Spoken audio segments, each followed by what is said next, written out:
할렐루야. 사랑하는 대강의 가족 여러분, 오늘 하루도 하나님의 말씀과 동행하는 삶이 되길 소망합니다. 오늘 함께 나눌 하나님의 말씀은 로마서 12장 7절 말씀입니다. 혹 섬기는 일이면 섬기는 일로, 혹 가르치는 자면 가르치는 일로. 아멘. 예수님께서 이 땅에 계시는 동안 집중하셨던 사람들은 12명의 제자들입니다. 그리고 제자들에게 가장 주력하셨던 일은 가르치는 일이었습니다. 이 바쁘게 전개되는 하루의 일과 속에서도 항상 예수님은 제자들을 가르치시고 훈련하시는 일을 소홀히 하지 않으셨습니다. 때로는 구약의 말씀을 인용하여 정확한 뜻을 주시기도 하고 비유를 통해 어려운 진리를 설명해 주시기도 했고 또 들의 핀 꽃과 하늘을 나는 새들을 바라보시면서도 가르치기를 쉬지 않으셨습니다. 이 제자들이 예수님의 사역을 이어받아 지구촌을 복음화하게 된 원동력도 3년 동안을 동행하며 하루하루 가르쳐 주신 그 교훈과 진리들이 차곡차곡 쌓여 있었기 때문입니다. 그 쌓여진 진리 위에 성령의 능력이 더해지면서 복음화가 이루어진 것이죠. 이 성경 사복음서에 기록된 내용은 예수님께서 제자들에게 가르치셨던 내용의 빙산의 일각일 뿐입니다. 3년 동안 매일 항상 함께 다니며 가르치시고 배웠으니 얼마나 많은 것들을 배웠겠습니까? 여러분, 사람은 배움의 한계를 넘어갈 수가 없습니다. 아무리 아니라고 부인해도 배움의 양은 사고의 폭을 좌우합니다. 많은 것을 배운 사람은 그만큼의 더 넓은 삶의 영역을 갖게 되는 것입니다. 가르침과 배움이란 그래서 참으로 중요한 것이죠. 신앙생활도 그렇습니다. 배워야 합니다. 배우지 않고는 깊고 오묘한 진리를 알 수 없습니다. 말씀은 듣고 배워야 하고 듣고 배울 때 믿음이 생기고 그 믿음을 따라 하나님의 능력이 역사하는 것입니다. 그런데 예수님께서는 제자들에게 마지막으로 남기신 지상명령을 통해 너희는 가서 모든 민족을 제자로 삼아 아버지 아들과 성령의 이름으로 세례를 베풀고 내가 너희에게 분부한 모든 것을 가르쳐 지키게 하라라고 말씀하십니다. 믿음의 사역의 최종적인 귀결점이 가르쳐서 지키게 하는 것입니다. 가르쳐서 지켜 살게 하는 것은 우리를 택하신 주님의 최종적인 바램이시라는 뜻입니다. 그럼 무엇을 가르치고 무엇을 지키게 하는 것입니까? 예수님께서 우리에게 분부하신 모든 것을 가르쳐서 지키게 하는 것입니다. 미국의 16대 대통령 링컨의 아버지 토마스는 목수였습니다. 가난했지만 성실하고 건강한 켄터키의 개척자였습니다.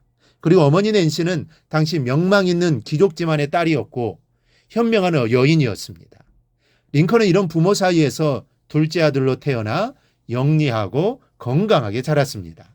그런데 아버지는 아이들의 교육에는 전혀 관심이 없었고 학교에 보낼 생각도 없었습니다.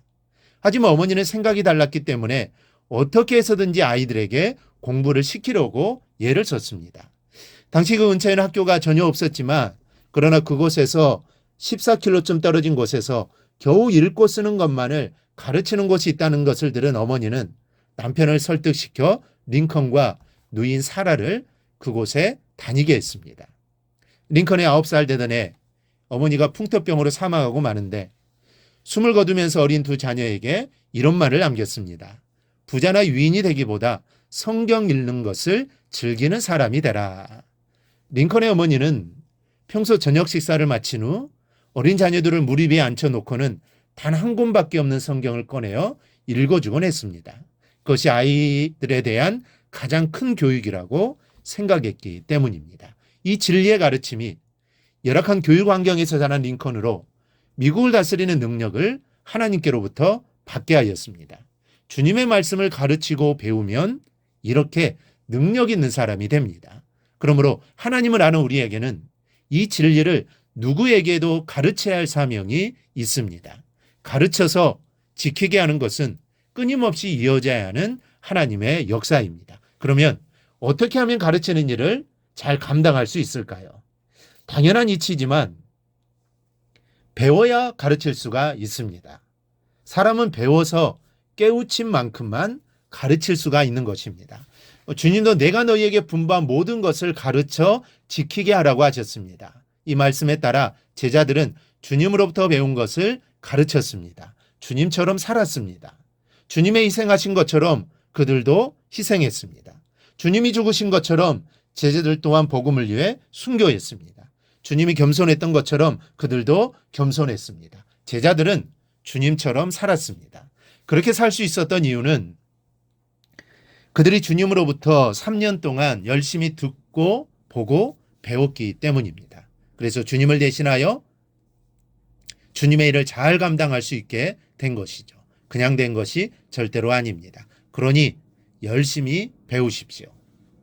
하나님의 진리를 배우는 곳이라면 우선순위를 제일에 두고 살아가기를 바랍니다. 그리고 깨우쳐서 체험한 진리들을 내 안에 담아두지 말고 가르쳐 주십시오. 자녀들에게, 이웃에게, 세상 모든 이들에게 가르칠 때 생명의 역사가 일어나는 것입니다. 하나님의 진리가 가르쳐지고 지켜지는 곳에서 참된 행복과 기쁨의 샘이 충만하게 샘솟아 흐르게 된다는 사실을 기억하시기를 바랍니다. 이 사명 감당에 최선을 다하는 여러분들이 되시기를 바랍니다. 그리하여 구원의 역사가 일어나고 이로 인해 하나님을 기쁘시게 해드리는 성도들이 되기를 주님의 이름으로 축원합니다. 오늘 묵상한 말씀을 굳게 잡고 삶으로 실천하며 살아내는 대강의 모든 성도들이 되기를 축복합니다.